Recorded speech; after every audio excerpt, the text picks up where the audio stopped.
Hello and welcome to Good Evening Britain, a Force for Good's weekly show coming to you live from our studios here in the heart of the great British city of Glasgow, with me, your host, Alistair McConnachie. We're broadcasting on all our digital platforms throughout the United Kingdom and across the world. We're bringing you quality pro-UK comment and analysis every Wednesday from 7 until 8 p.m. on Facebook, on YouTube, on Twitter and on TikTok. A very good evening to you folks. Please do send in your greetings, tell us where you are watching from, and please do share the broadcast and retweet the broadcast. That's the way that we get out to new people. And on TikTok, please do send in your comments. We've had a very good viewing week on TikTok. We have now surpassed 200,000 likes on our overall channel, which is very good going for a Force for Good. We are at 13,300 followers and climbing. So if you're on TikTok, please do give us a follow, and of course give us a subscribe on YouTube.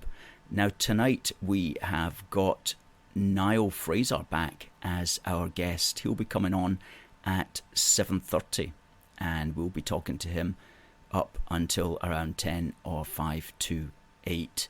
And he's always an interesting character. He's made a new short video which he's putting out on Twitter, and we'll be talking to him about that and about his activism as well. So stick around for Niall Fraser at the bottom of the hour. Now, if you're on TikTok, you won't actually see that interview.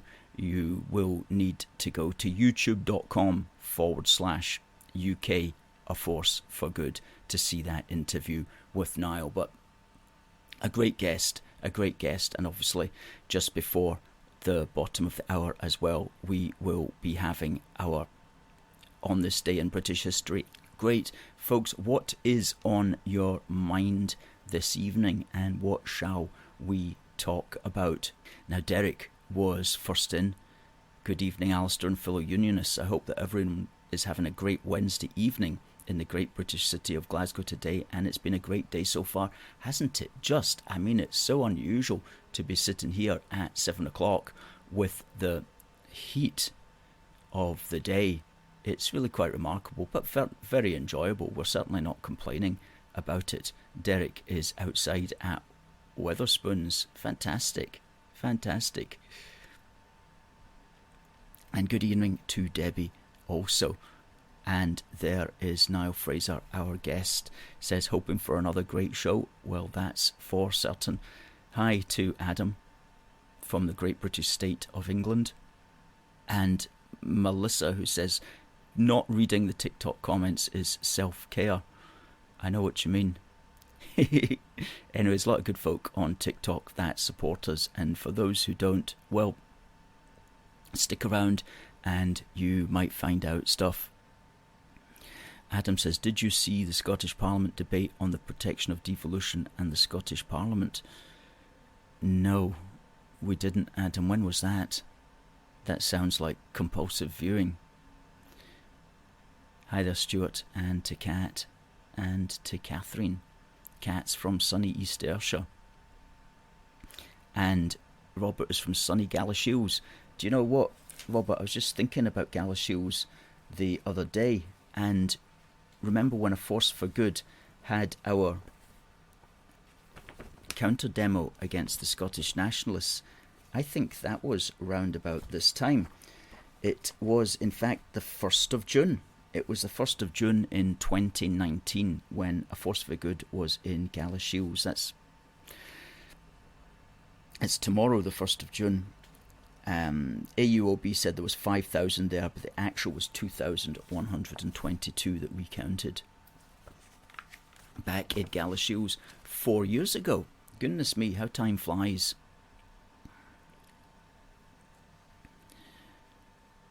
Christopher says, good evening from sunny but slightly chilly Falkirk. Adam says, Silver Fox on YouTube is worth a watch. Okay. And Teresa wonders, why has Sturgeon not been questioned? I think that's a question that we're all asking, Teresa. Adam says that the debate on devolution was yesterday.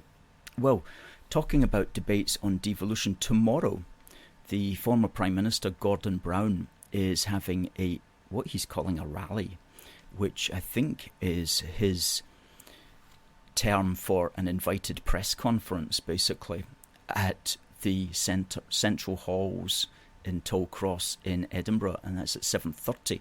And he is going to be using that to big up his plans to what he calls renew our democracy and rebuild our economy. And perhaps he could have put a third one in there, and how to mess up the union, because I have waded through all 155 pages. It took me 3 days of making notes, and I'm going to release an article summarising it all so that you don't have to read through 155 pages, because as I said last week, this is essentially what he's wanting Keir Starmer to implement. Now the question is, will they implement this in its entirety, or will a lot of this actually be taken out and not implemented? And I certainly hope that some of it is not implemented, because while some of it is okay, and while some of it may or may not work, when he gets into the matters of the Constitution, oh my, he is treading on very dangerous ground that unfortunately he does not have a particularly good reputation around. So let me just go into some of that.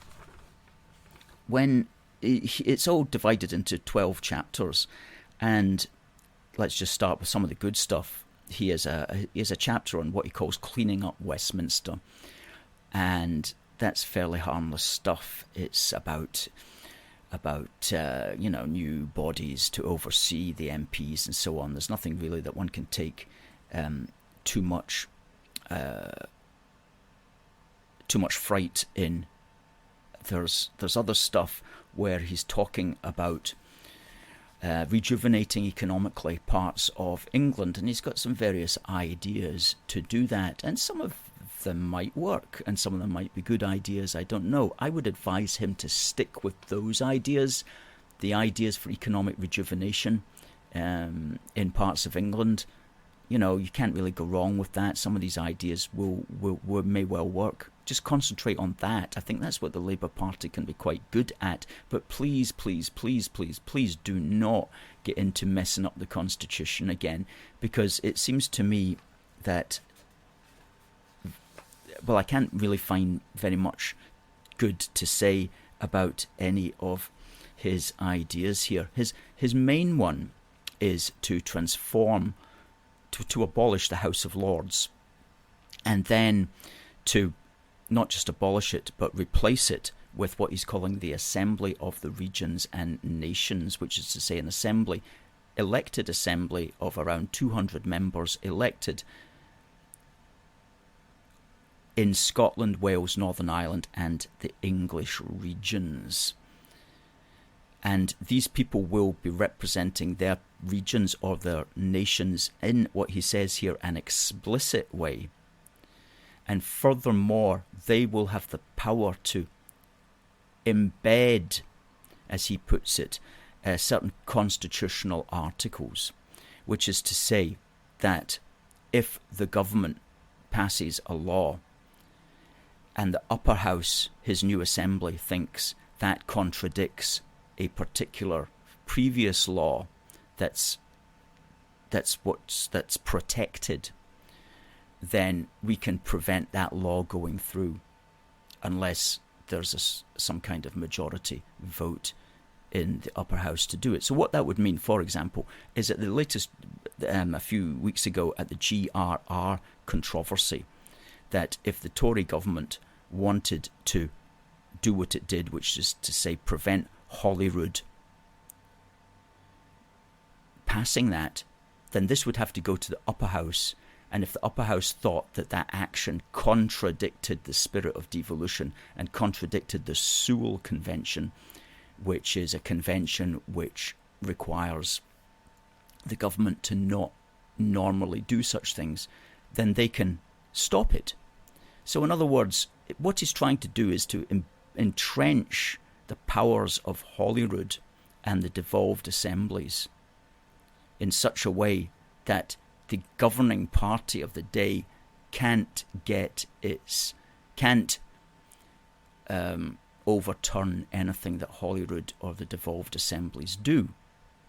Now, that to me is an absurd thing to do, because it's not strengthening the union. That's strengthening the power of the devolved assemblies against the centre. And this theme runs through his entire document here, the idea of strengthening the devolved assemblies against the centre. And all that is going to do is empower the separatist parties. And it's unbelievable to me that he doesn't see that. And I was wondering, is he just doing this mainly for Wales in the hope that in Wales there's always going to be a Labour administration running the Senate? Is that his main reason for doing it? Because in Scotland it's not going to help matters for the Labour Party or for the Union at all to give such exclusive power to them. So throughout his document he basically is running down the Union. There's very little here that will strengthen the Union, very little at all. The only thing possibly is something that he's come up with called the Councils of the Nations and Regions, which will be various councils and sub-councils made up of the politicians of the various nations and regions of England, and they'll be required to get round a table every so often and cooperate, because they're all going to sign up to a solidarity clause. Oh, I can see them doing that. So seriously, very little there. So what should be done? What should be going into that? Well, I'll tell you in a moment. Stuart says Westminster won't buy it. You're very possibly right, and I don't think the Labour Party should buy it either.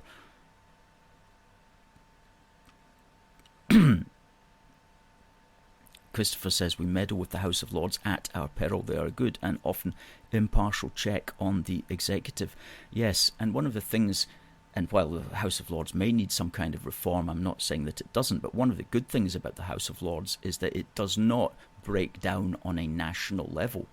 It's not Scottish Lords voting against English Lords, voting against Northern Irish, voting against Welsh. It's just a kind of pan-UK body where everybody's really just voting and considering the best interests of the United Kingdom generally. And that's a strength of the House of Lords as it is presently established, and that should continue in whatever form that the second chamber continues in. But that pan-UK element is really valuable. But what Gordon Brown wants to do is he wants to break all that down and institute national divides. Scottish members of the Assembly, English ones, Northern Irish ones, Welsh ones. So there's going to be this national conflict. It's going to occur. It's a foolish idea, a foolish way of reforming the Lords. And but you're right here, Christopher. Labour will go straight down the regional route for England. Also a big mistake. Adam says, but if Labour wins power nationwide, anything will happen nationwide. So what should be done to strengthen the union? Well, it should be the sort of things that we've been talking about for a while, and let's just recap them. One of the things that should be done is that we should overturn the idea that everything is devolved by default unless it is specifically written down as reserved. Okay? What Brown wants to do is he wants to institutionalise that particular settlement where everything is devolved by default. That is to say, things that we know about, things that we don't know about yet, things that we've forgotten about, things that might be incoming in the future. Everything's to be considered to be devolved unless it's specifically reserved. Well, it should be the other way around. Everything should be considered by default to be reserved unless it's written down to be devolved. And we laid that out in our magazine, Do More Together, when we talked about the devolution settlement. It was one of the very, very first things that we said when we said, get the devolution settlement the right way round. Another thing that should be done is to ensure that the civil service can't be used to break up the United Kingdom. British taxpayers should not be paying money to the civil service to destroy the very country itself.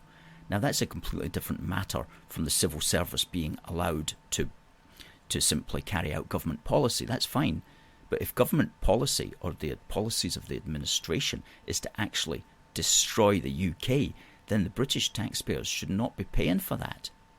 So civil servants should not be allowed to do that. And that requires a law to be written. You can't just ask the Scottish branch of the British Civil Service to do that. There has to be a law that stops them from doing that. And hello, yes, of course, we wrote that law. We explained it all here. We even wrote it basically in legalese, a law to stop the civil service pushing the Indy agenda. Now that should have been brought in the first week of Boris Johnson's premiership in 2019. It should have been brought in actually way back. It should have been brought in prior to the devolution actually going through in 1999. But nothing's been done, and the situation has just been allowed to go on and on. Indeed, the civil service needs to be reformed completely.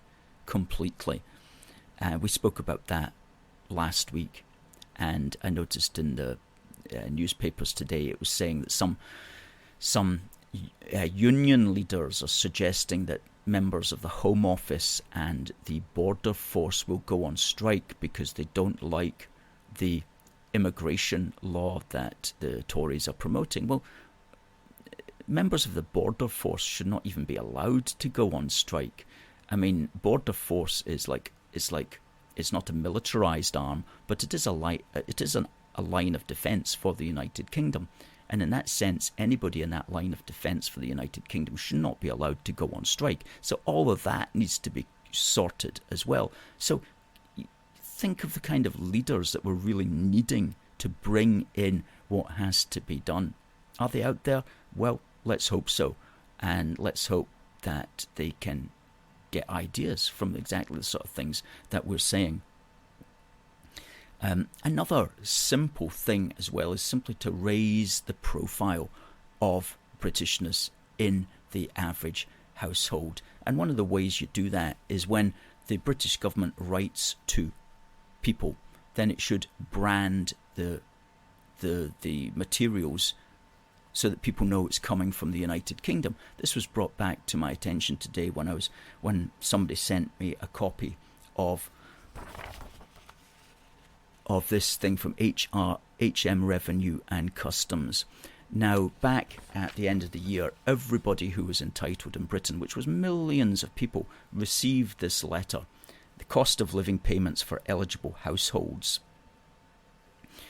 And what that meant is that basically the UK government was going to be given hundreds of pounds to your household to help with the cost of living and to help with the cost of gas and electricity.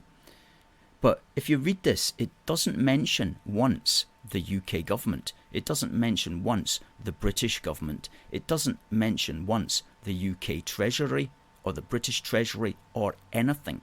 And so a lot of people in Scotland would get this. And not everybody knows what HMRC means or even what HM Revenue and Customs is. And some people might even think it's a branch of the Scottish administration. So, this needs to be there needs to be a Union Jack in here. This needs to be coloured. There needs to be branding that tells you very clearly the UK government is going to send you X amount of money between these months. And so people say, oh, well, maybe the UK government's good for something. Okay? Very simple branding. And we've been on this. We've been on this since furlough, when people were getting thousands of pounds from the UK government. But when they did a study, they found out that many people in Scotland didn't even know it was the UK government. They thought it was from Holyrood. Brand the furlough scheme British. Another policy that we wrote about back in autumn 2021. 18 months have gone by and still they're not branding their money, the offers that they make to people. They're still not branding it as British. So people don't know where that money's coming from, because not everybody's as switched on as we are, you know. So that's another thing. Brand UK payments clearly.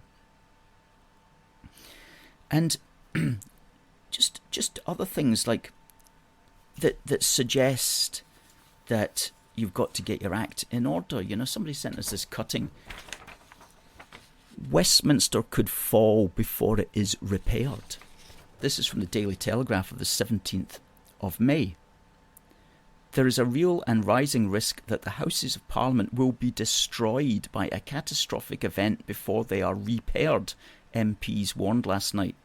Parliament's Public Accounts Committee said the thousands who worked in the Palace of Westminster were at risk from leaks, fire and falling masonry. They said it was, quote, incredible that no decisions had been made about how it should be restored 5 years after MPs agreed to take action.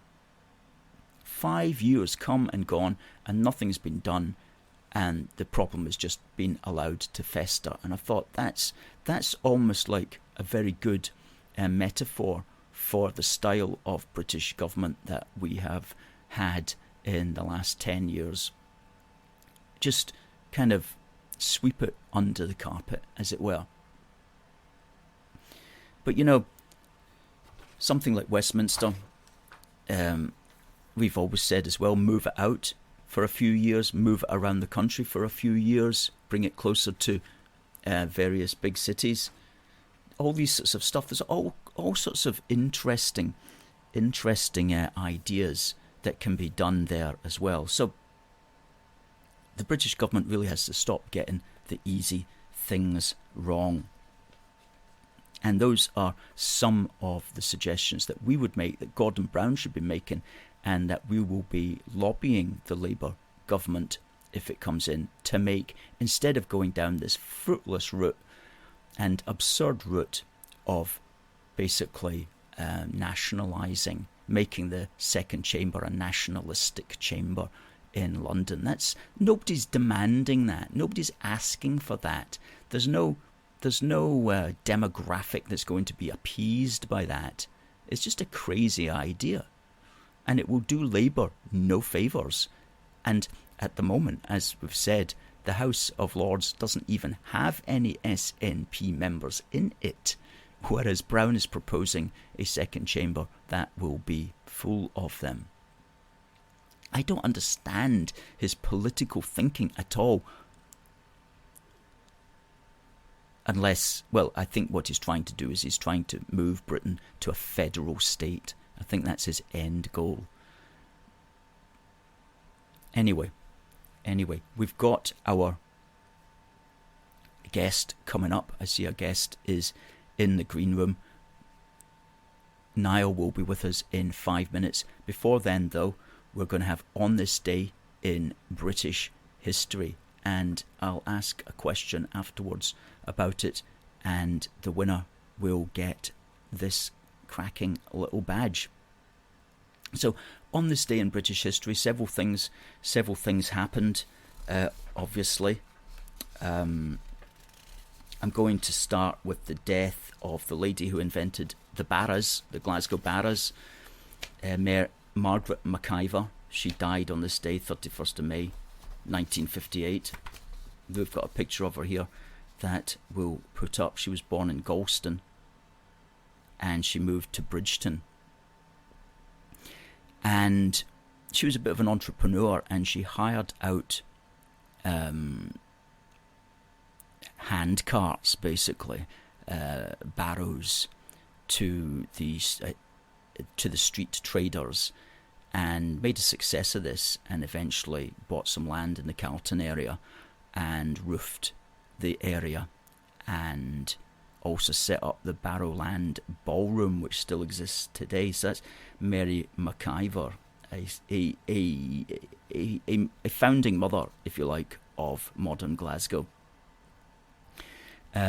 What else on this day, 31st of May 1916, we had the Battle of Jutland, which was the biggest naval battle of the First World War.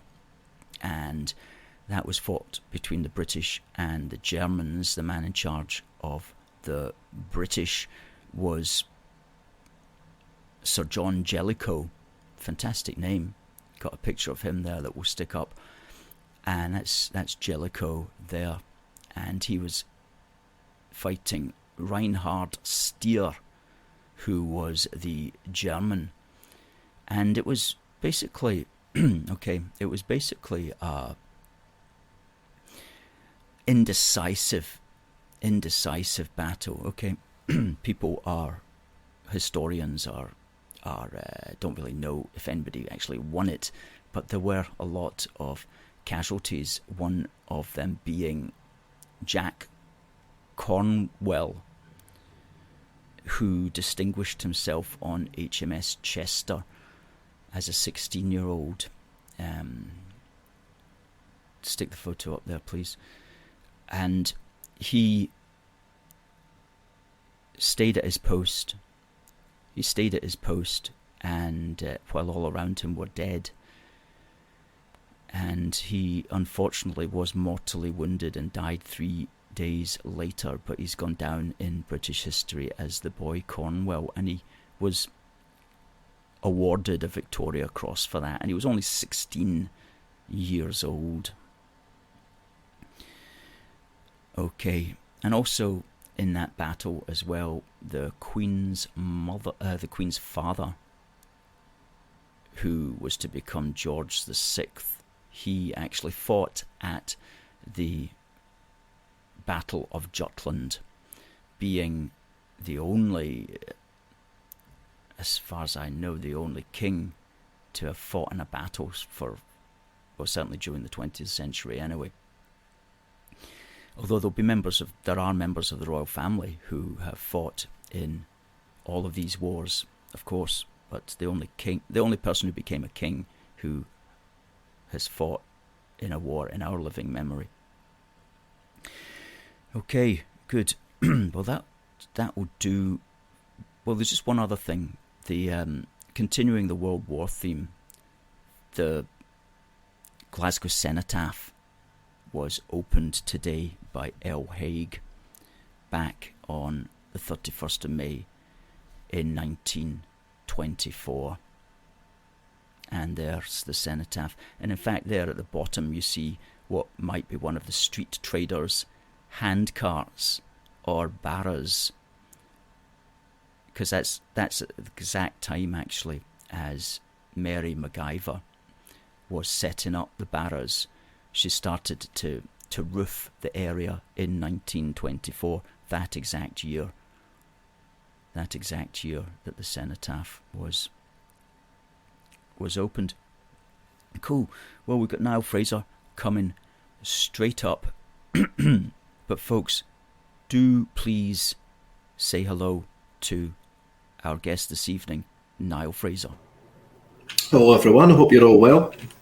Hello, thanks for having me as well, Alistair. I love all these old pictures of Glasgow you bring up. They're absolutely stunning, especially picking out that old handcart as well. Just absolutely stunning. And it's funny the wee things that linking it all together. It's beautiful. Yes.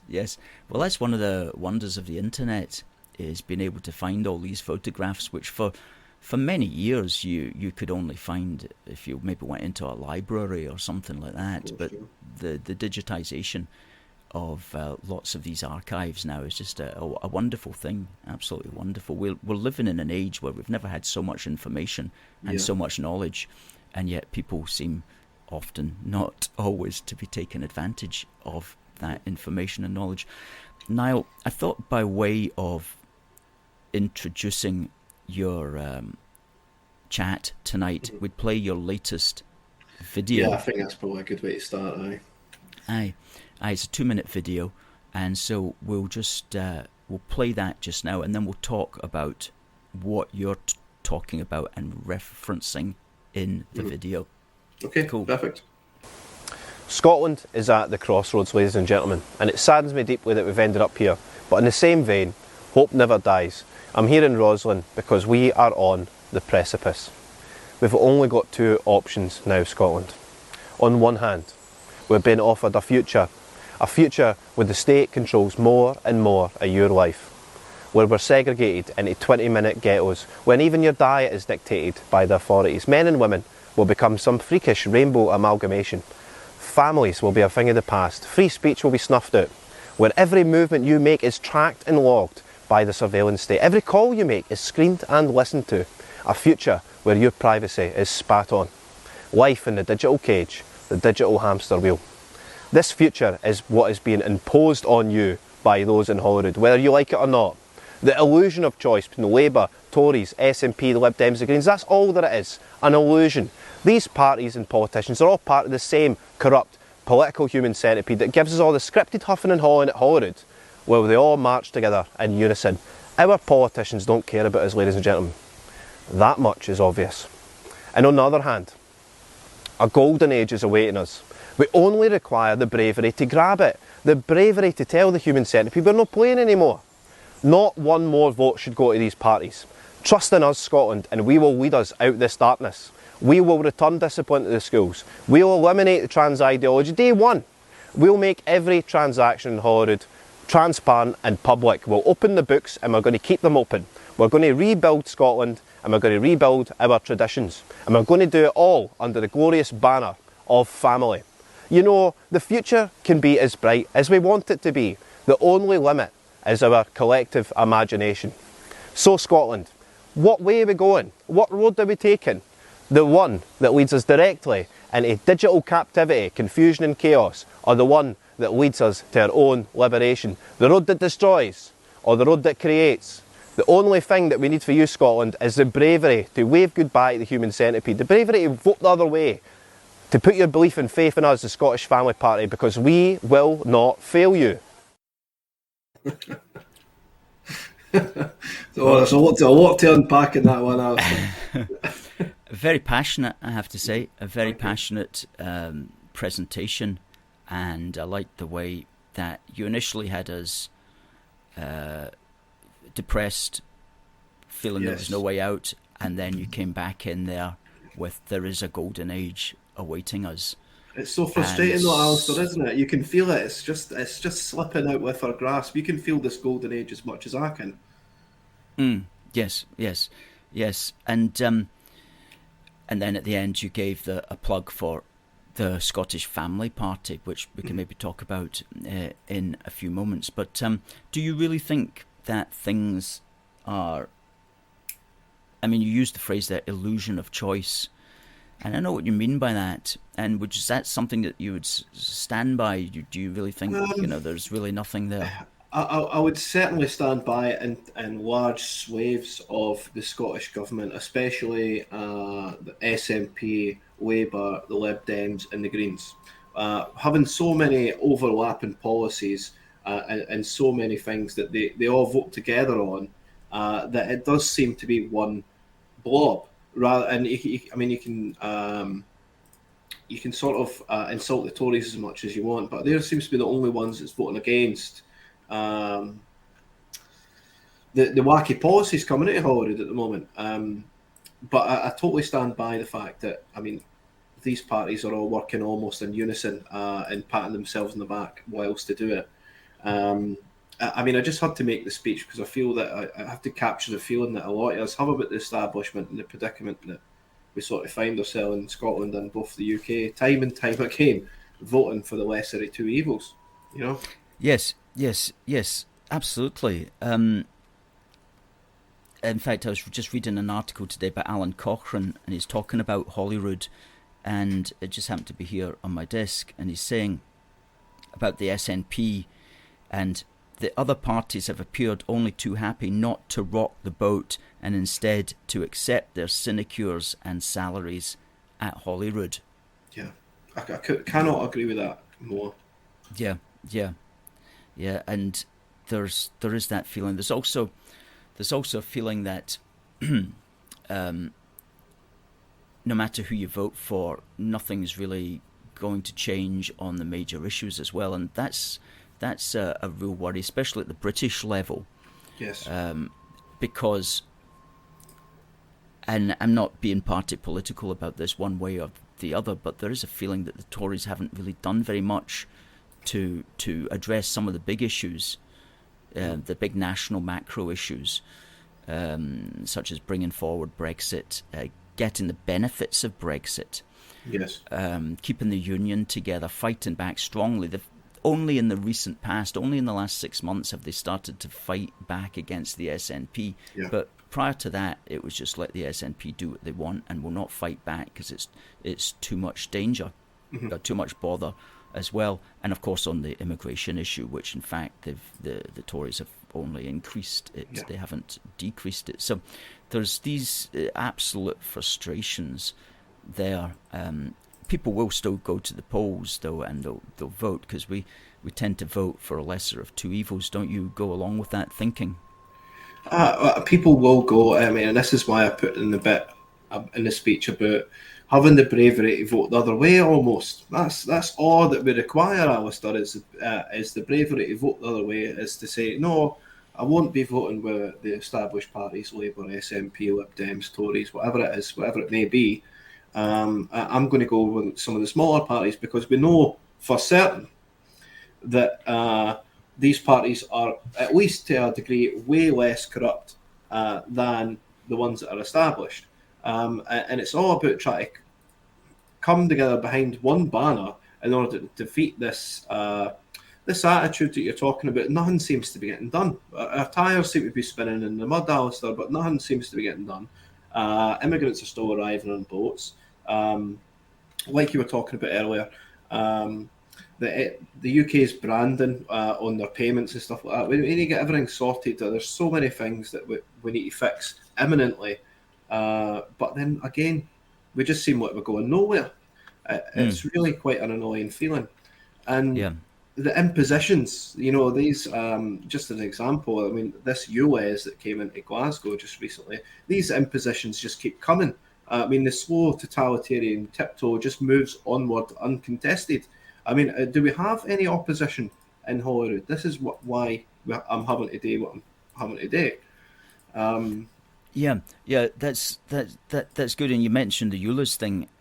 There's no opposition, for example, to the climate, to the anti-carbon agenda. There's no opposition to that, because everybody is signed up to believe that it's a real thing, and that there's so every policy that's derived from that philosophy, all the parties promote the same policies, just to a greater or lesser extent. So that's like another thing where there's no proper division. There's no the idea of a two-party system is one party believes all that stuff and the other party believes everything differently, and you can choose which side you stand on. But when the parties are just meshing in that way, tessellating.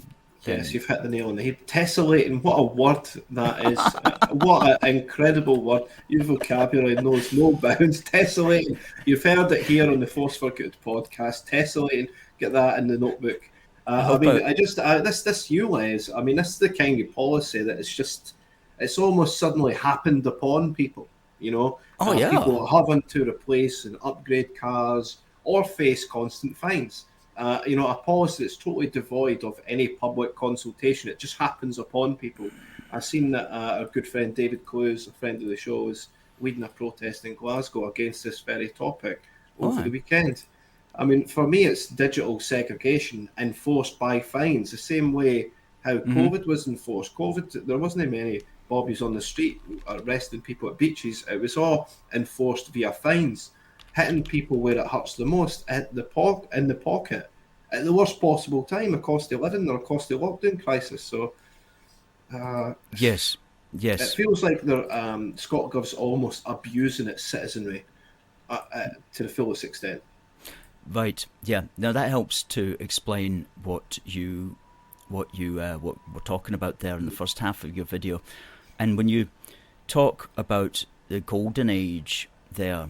Are you thinking about? Is there any sort of what are you envisaging with that? With I had to put the golden age in it because really we can do anything we want to do, right? An idea that I've got is to rebuild traditional structures using traditional building materials and sort of try to rebuild our traditions and make home ownership almost 100% home ownership across the land. But obviously we need to be using traditional materials and stuff like that as well, and that will go a lot in terms of cutting off the skill shortages that we've got now. We've got a lot of kids growing up these days without a trade, without any real tangible skills. So a lot of digital skills, yes, but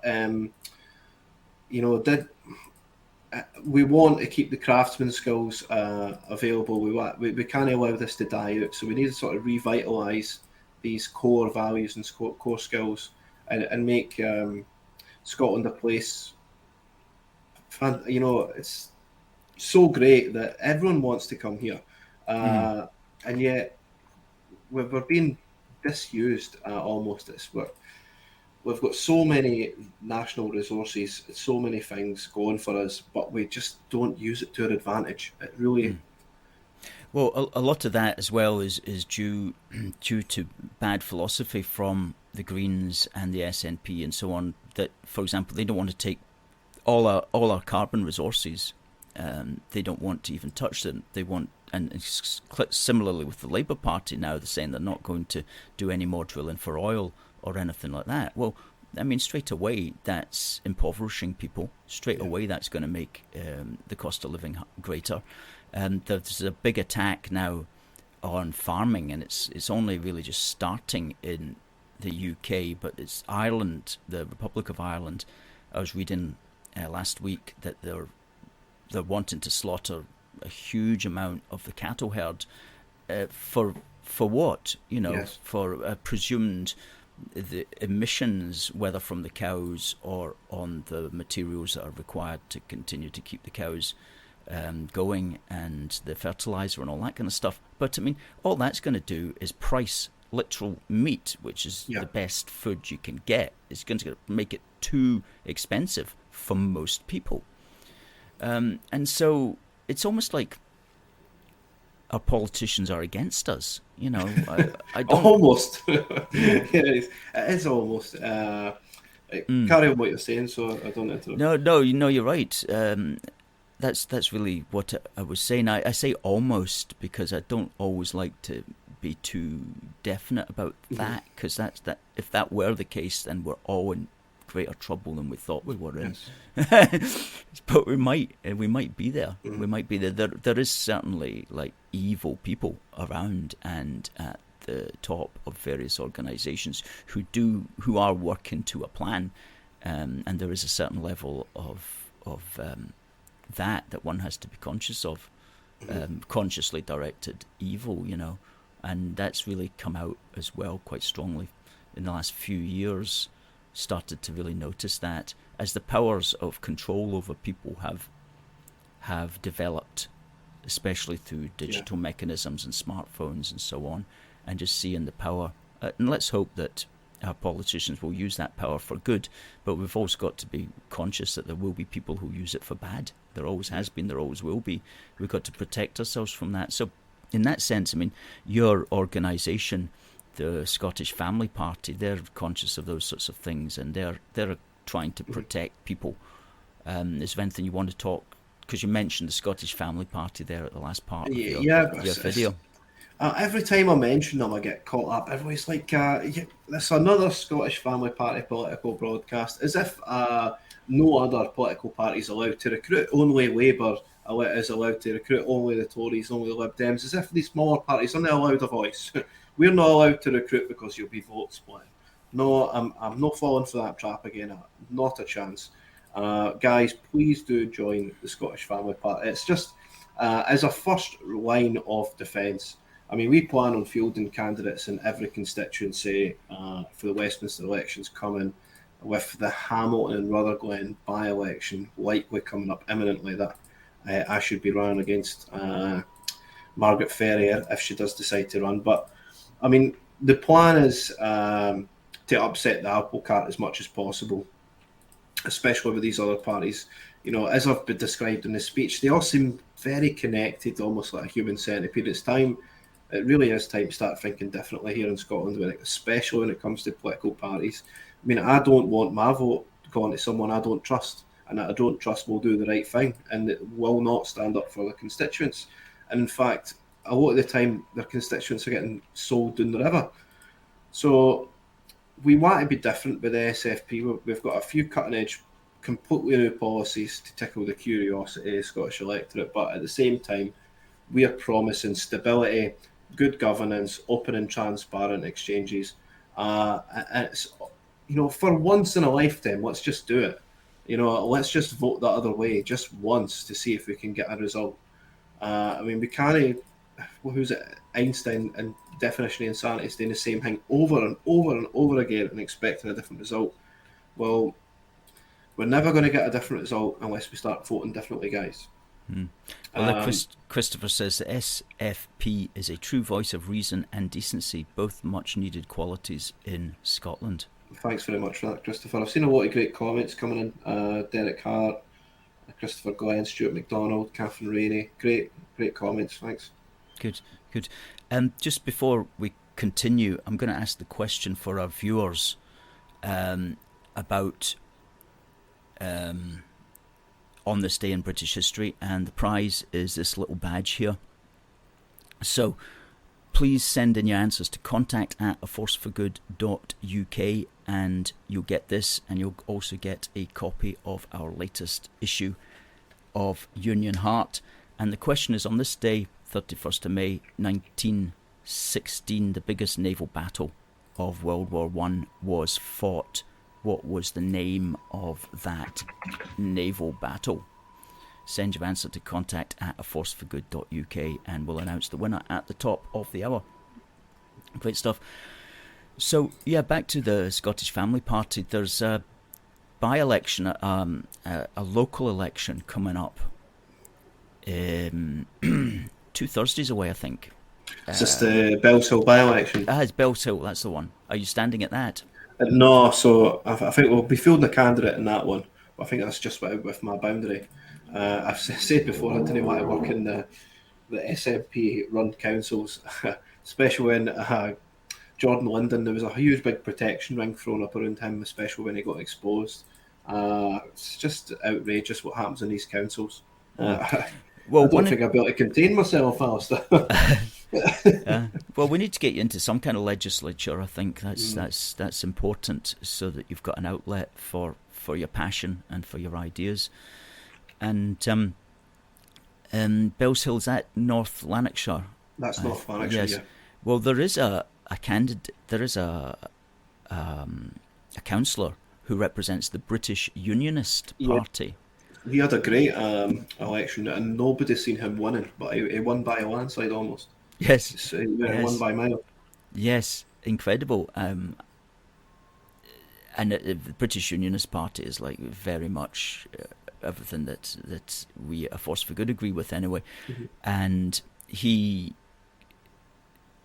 got elected because he was a well-known local character, and his constituency was very much that way. His council constituency is very much that traditional British Unionist. So I think that's fantastic that he's at least there. So you do occasionally get good folk that go in and to these councils, no question about it. But it's hard work, I should imagine, having to deal with the opposition and that kind of thing. The chap ran a fantastic campaign. I remember. It was almost the All for Unity days that he won that. But nobody had him doing his even close to winning. No. But I smashed it at the park. Well done to him. Yeah. Talking about local councils, one of the things that Gordon Brown wants to do here is to investigate more mayors for Scottish towns and cities. Like, he's got his English mayors in these metropolitan cities. He wants to extend mayoralships, but I don't really understand. Do you understand what's meant? What's the big thing about having a mayor?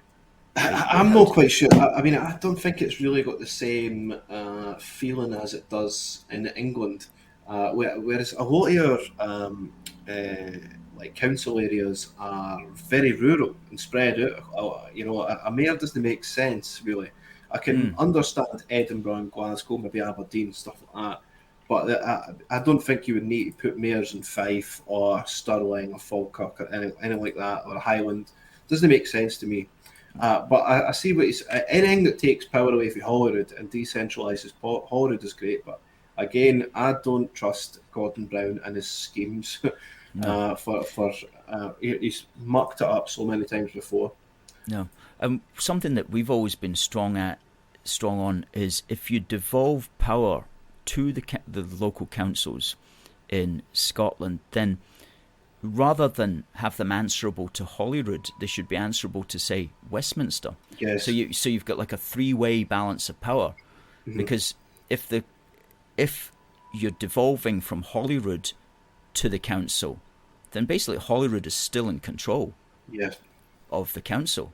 It's in control of everything that's going on, and control of ultimately of all those powers. So if you actually say, no, it's British power we're going to give to the local council, then that bypasses Holyrood, and it means that the council is responsible to both parts. So it's like a triangle, three-way balance of power, rather than just devolve everything to Holyrood and then say you then devolve it downwards. That's just really giving more power to whoever is running Holyrood. Stephen Beer's got a good comment. Is the trough deep enough for mayors to dig in as well? I mean, this is so very true what he's saying. We've already got an overabundance of politicians in Scotland. I mean, you look at Manchester, was Andy Burnham, he's just the mayor. Whereas we've got a bit of population here, some of these cities, and we've got 56, 100 MSPs, and we still can't get anything right. So you're right, Stephen. I think we need an extension to the trough. We need to get another couple of metres. Yes, exactly. Well, what does this button do? It says at least Brown supports the UK. Well, that's right, and that's at least one thing that he's got going for him. But I don't want his support of the UK to, let's hope to muck it up. Yeah, he's in danger of mucking things up. But who knows? It's still got to get past Keir Starmer, and Keir Starmer's still got to get elected in the first place. So who knows what will happen? However, I am writing an article which will summarise all of this, and that should be online either tomorrow or on Friday, so that people understand exactly what is being planned, because it's really quite big. Lengthy, what was it? 79 pages worth. 155. 155 pages. It's weighty. Yes. It's a weighty tome, very much a weighty tome. It's almost 5 to 8, so we're going to call this to an end. Niall, thanks very much for expanding upon that 2-minute video in the way that you did. Yeah, absolutely. And thanks very much for coming on. You're great commenters and you're great listeners. So thanks very much for having me on. And once again, I hope to come back again. Well, you'll be very welcome, and we'll get our assistant producer to contact you about coming back on in the not too distant future. Perfect. And telling us more about your political career, which hopefully will go well. Right, take care, my friend. Thank you. Okay, now, good night. Great stuff. Thank you, Niall, for that. Christopher says, thank you. Great contributions. Derek says, great show, guys. Christopher says about the councils, this is a vital point, we councils being responsible to the UK Parliament too. Otherwise, it is simply incestuous. That's the word. Also, the funding for councils comes from Westminster. I just want to mention something before I go. And I'll mention this book again, but this arrived in our office. It's Fellowship and Fairy Dust, Happy and Glorious, a Royal Celebration. Now, this arrived in our office because I personally actually have an article in it, and it is my article is on the purpose of the monarch. This is produced by a couple of Americans, and well, in fact, an American group. And it's a literary magazine inspiring faith and creativity and exploring the arts through a spiritual lens. We follow in the footsteps of J.R.R. Tolkien, C.S. Lewis, G.K. Chesterton, George MacDonald, and others who combined their Christian sacramental imagination with a love of storytelling. So, an unusual document, but it is about 160 pages, and it's got lots of different articles around the concept of royalty, often from an American perspective as well, and extremely well published. It's published simply by Amazon, but I mean, amazing pictures that you can get now. You know, if you're on Amazon Prime, it'll arrive within 48 hours because Amazon just like run it off the printers. So we'll put up the link to that in the thread. Well, the lady that publishes it as well, we're going to have to get her on, it occurs to me. Avelina Balestri, editor-in-chief. We'll maybe get her on the programme later this year from America. It is a great publication, and it makes us want to do something similar, which we are going to do this year. We had a directors' meeting last week, and we decided that we would publish our first major book this year, this autumn. So I'm going to be spending the next couple of months writing that, or at least assembling materials and putting it into a book. And it's going to be the first in a series of union books. We've got it all figured out. Folks, it's the top of the hour. We're going to be back next week when we have another special guest. Next week we've got David Scott back on. I'm pleased to say he's always a fantastic guest, a fantastic thinker and speaker and writer and presenter. So looking forward to that next week. So in the meantime, Debbie says, excellent. One each for me and Steve now. Great. So folks, it just remains for me to say, God bless the United Kingdom and God save the King. We'll see you next week.